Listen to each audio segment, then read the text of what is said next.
Friends, আজি আপোনালোকৰ আগত মই এটা বিশেষ কথা ক'বৰ কাৰণে এই ভিডিঅ'টো কৰিছোঁ। কথাটো হ'ল কি, আমাৰ সমাজত মানুহবিলাকৰ মুখে মুখে এটা প্ৰচলিত ডাইলগ এটা আছে যে বিশ্বাসে মিলয় হৰি তৰ্কে বহুদূৰ। তাৰমানে মানুহে এইটো ক'ব খুজিছে যে যদি আপুনি ভগৱানক পাব খোজে তেতিয়াহ'লে আপোনাৰ বিশ্বাস লাগিব। যদি আপুনি বিশ্বাস নকৰে তেতিয়াহ'লে আপুনি ভগৱানক কেতিয়াও পাব নোৱাৰে, ভগৱান আপোনাৰ পৰা আঁতৰিহে যাব। গতিকে মানুহে যিকোনো কাম কৰিবলৈ যাওঁতে প্ৰথম কথা ইয়াক বিশ্বাস কৰিব লাগিব। আৰু এই বিশ্বাসটো আপোনাক কেনেকৈ কোনে দিব? যে মানুহে প্ৰথমে আপোনাক বিশ্বাস জন্মাব বিচাৰিব, আৰু জন্মাব খোজাৰ লগে লগে আপুনি সেই বিশ্বাসটো মনত পোষণ কৰিব লাগিব, আৰু যিটো আপোনাৰ আত্মবিশ্বাস হিচাপে প্ৰতিষ্ঠা হ'ব। আৰু এই আত্মবিশ্বাস হ'ল মানুহৰ উন্নতিৰ বিধান। যদি আপুনি আপোনাৰ নিজৰ ওপৰত বিশ্বাস নাথাকে তেতিয়াহ'লে কোনো কামতে আপুনি পাৰদৰ্শিতা দেখাব নোৱাৰে আৰু উন্নতি বিধান কৰিব নোৱাৰে। সেইকাৰণে আত্মবিশ্বাসটো মানুহৰ প্ৰবল হোৱা বাঞ্ছনীয়। আজিকালি সমাজ ব্যৱস্থাত আমি আমাৰ প্ৰজন্মৰ মানুহবিলাকক দেখিবলৈ পাইছোঁ, বিশেষকৈ আমাৰ নৱপ্ৰজন্মক দেখিছোঁ যে কামত বিশ্বাস নাই। মানে ইটো কাম কৰিলেও তেওঁলোকে 2-4 দিন কৰে, কামটো বন্ধ কৰে, লাভ নাই, প্ৰফিট নাই, মাৰ্জিন নাই, এনেকৈ কয়। বা অন্য কাম এটা কৰিলেও একেটাই কথা, কোনোবাই এটা কাম কৰা দেখিলে গোটেই মানুহবিলাকে একেটা কামতে জঁপিয়াই পৰে, যিটো কাৰণত আমাৰ নৱপ্ৰজন্মৰ ল'ৰা ছোৱালীবিলাকে কোনো ক্ষেত্ৰতে উন্নতি বিধান কৰিব পৰা নাই। এইটো আমি সততে দেখি থাকোঁ যে যি কামেই নহওক, মানুহে সৰু হওক ডাঙৰ হওক, মানুহে কাম কৰি যাব লাগে। আৰু এটা কথা সদায় মনত ৰাখিব লাগে যে সৰুৰ পৰাহে মানুহ ডাঙৰ হয়। ঠিক তেনেকৈ আপুনি সৰু ব্যৱসায় এটাৰ পৰাহে লাহে লাহে ডাঙৰ ব্যৱসায় কৰিবলৈ সক্ষম হৈ উঠে। এটা উদাহৰণ আপোনালোকে ল'ব পাৰে। আপোনালোকে শুনিছে চাগে ধীৰুভাই আম্বানীৰ নাম। ধীৰুভাই আম্বানী এতিয়া নাই। ধীৰুভাই আম্বানীয়ে প্ৰথম অৱস্থাত মুম্বাইত এখন পাণ দোকান খুলিছিল, ষ্টেচনাৰী বস্তু আছিল য'ত, আৰু সেই দোকানখন আছিল এটা চিনেমা হলৰ কাষত। গতিকে ধীৰুভাই আম্বানীয়ে এখন পাণ দোকান আৰু ষ্টেচনাৰী বস্তু ৰাখি ব্যৱসায় কৰি যেতিয়া তেওঁৰ মৃত্যুৰ সময় হ'ল, মৃত্যুৰ সময়ত তেওঁলোকৰ ল'ৰা ছোৱালীকেইটাক 68,000 কোটি টকা সম্পত্তি হিচাপে দি থৈ গৈছে। আনহাতে ধীৰুভাই আম্বানীৰ আকৌ বিদ্যায়তনিক শিক্ষা নাছিল, তেওঁ বিদ্যালয়লৈ যোৱা নাছিল আৰু লিখিব পঢ়িব জনা নাছিল, অথচ তেওঁ ব্যৱসায়ত ইমান সফলতা লাভ কৰিলে। আৰু ধীৰুভাই আম্বানীৰ পুত্ৰ দুজন আছে, মুকেশ আম্বানী আৰু অনিল আম্বানী। আপোনালোকে জানে অনিল আম্বানীয়ে বিশেষ পাৰদৰ্শিতা দেখাব পৰা নাই, কিন্তু মুকেশ আম্বানীয়ে কিন্তু বহুত ৰাইজ কৰিব পাৰিছে। গতিকে তেওঁলোকৰ দুজন পুত্ৰ, দুজনৰ ভিতৰত কিন্তু এজনে আকৌ বহুত উন্নতি কৰিছে, কিন্তু এজনে উন্নতি কৰিব পৰা নাই। বস্তুবিলাক যিবিলাক সম্পত্তি আছে সেইবিলাকো বন্ধকতহে দিবলগীয়া হৈছে। গতিকে মানুহ সফল হ'বলৈ এটাই কথা লাগে যে মানুহে প্ৰথম যিকোনো এটা কামত মনোযোগ দিব লাগে। এই মনোযোগবিলাক দিওঁতে এদিন সেই মনোযোগবিলাক আগ্ৰহলৈ পৰিৱৰ্তন হ'ব। আৰু আপুনি যেতিয়া এটা কামত আগ্ৰহী হ'ব, তেতিয়া সেই আগ্ৰহটোৱে আপোনাক যিকোনো এটা কাম কৰিবলৈ মটিভেটেড কৰিব, বা আমি অসমীয়াত কওঁ অভিৰুচিত কৰিব। যেতিয়া আপুনি এটা কামত অভিৰুচিত হ'ব, তেতিয়া সেই কামটো কৰি আপুনি ভাগৰ অনুভৱ নকৰিব, বেয়া নালাগিব, আলস্য ভাৱ নাহিব, আৰু সদায় কৰিবলৈ মন যাব। যেতিয়া আপুনি সদায় সেই কামটো কৰি থাকিব, এদিন কি হ'ব, আপোনাৰ অধ্যৱসায়লৈ পৰিৱৰ্তন হ'ব।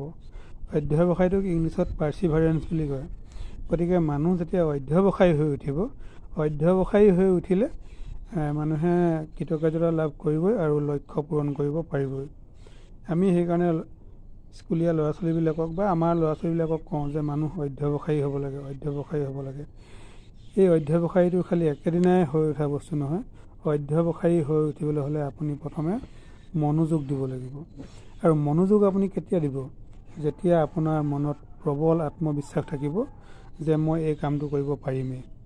সেইকাৰণে মানুহে কামত মনোযোগ দিব লাগে। আৰু মনোযোগ দিবলৈ হ'লে আপোনাক বিশ্বাস লাগিব।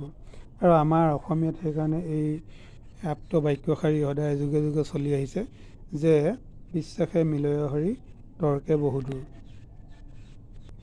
মানুহে কোনো এটা কামত ধৰাৰ লগে লগে তাত বিশ্বাস ৰাখিব লাগে আৰু ইয়াত যুক্তিযুক্ততাৰ প্ৰশ্ন নাথাকে। বহু মানুহে আপোনাক সেই কামটো কৰিলে লাভ হ'ব জানো, আপোনাৰ সুবিধা হ'ব জানো, আপুনি এই কামটোৰ যোগেদি কি দেখাব খুজিছে, এনেকৈ ধৰণে ভাঙিবলৈ বিচাৰিব।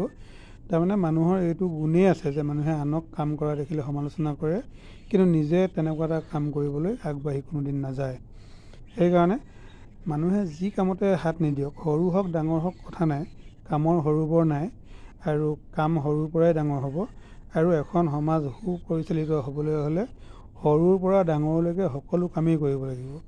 তাৰমানে এইটো অৰ্থত মই ক'ব খুজিছোঁ যে আপুনি আপোনাৰ সমাজখনত যেনেকৈ শ্ৰমিকজনৰ অনুভৱ কৰে, শ্ৰমিক এজন নহ'লে আপোনাৰ ঘৰৰ কাম নচলে, ঠিক তেনেকৈ সেই শ্ৰমিকজনক কাম কৰিবলৈ আপোনাৰ এজন উপদেশক বা নিৰ্দেশক লাগিব। সেই নিৰ্দেশকজনে কামটোৰ যিটো ছবি বা পিকচাৰটো পাবৰ কাৰণে তেওঁ কোনো এটা অনুষ্ঠানত গৈ প্ৰশিক্ষণ ল'ব লাগিব বা শিক্ষা ল'ব লাগিব। আৰু সেই ব্যক্তিজনক প্ৰশিক্ষণ দিবলৈ এটা প্ৰশিক্ষণ অনুষ্ঠানৰ দৰকাৰ হ'ব আৰু অনুষ্ঠানটো পৰিচালনা কৰিবৰ কাৰণে কিছুমান প্ৰশিক্ষণপ্ৰাপ্ত ব্যক্তিৰ প্ৰয়োজন হ'ব। গতিকে আপুনি যি কামত ধৰে সেই কামটো আত্মসন্তুষ্টিৰে আত্মবিশ্বাসেৰে আগবঢ়াই নিয়াত সদায় গুৰুত্ব দিব আৰু কোনো কাৰণলৈ কোনো কথাত ভূক্ষেপ নকৰিব।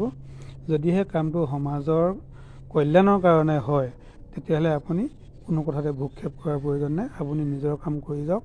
খালি মাত্ৰ এটা কথা চাব লাগে, আপুনি যিটো কাম কৰে সেই কামটো যাতে আনৰ অন্যায় নকৰে।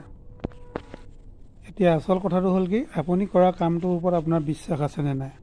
যদি আপোনাৰ বিশ্বাস আছে আপুনি সদায় কৰি যাব সেই কামটো, আৰু যদি আপোনাৰ বিশ্বাস নাই তেতিয়াহ'লে আপুনি সেই কামটোৰ পৰা আঁতৰি যাব।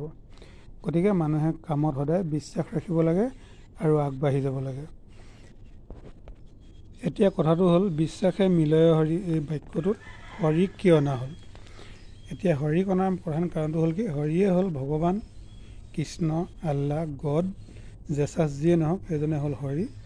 আৰু আমি পৃথিৱীত নোপোৱা বস্তুৰ ভিতৰত এটাই আছে, সেইজন হ'ল হৰি, ভগৱান বা ঈশ্বৰ।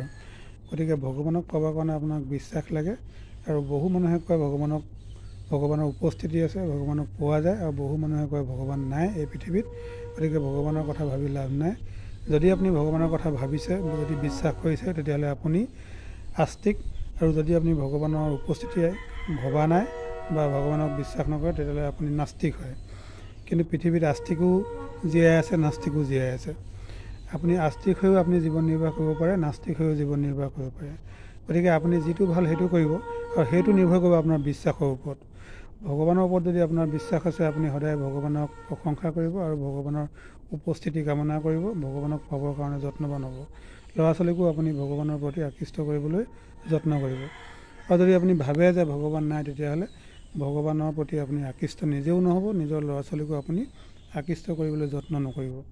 গতিকে ভগৱানক আমি কি স্বৰূপত পাওঁ সেইটো নাজানো, কিন্তু এটা কথা ঠিক যে পৃথিৱীত ভগৱান আছে বুলি আমি বহু মানুহে বিশ্বাস কৰোঁ, আৰু ভগৱান আছে বুলি ভাবিয়ে মানুহে কামত আগবাঢ়ি যায়। আমি একেবাৰে শেষত যেতিয়া যিকোনো এটা কামত কৃতকাৰ্যতা লাভ কৰিব নোৱাৰোঁ, আমি শেষত ভগৱানকে দুখটো জাপি দিওঁ যে ভগৱানে নিদিলে। যদি আপোনাক ভগৱানে নিদিয়ে আপোনাক কোনেও দিব নোৱাৰে। সেইকাৰণে আমি ভগৱানৰ উপস্থিতিটো আমি কামনা কৰি আমি ভগৱানৰ চৰণত নিজৰ কামটো সমৰ্পণ কৰি আগবাঢ়ি যাব লাগে। এইবিলাক কথা গীতা আপুনি যদি অধ্যয়ন কৰে গীতাত পাব।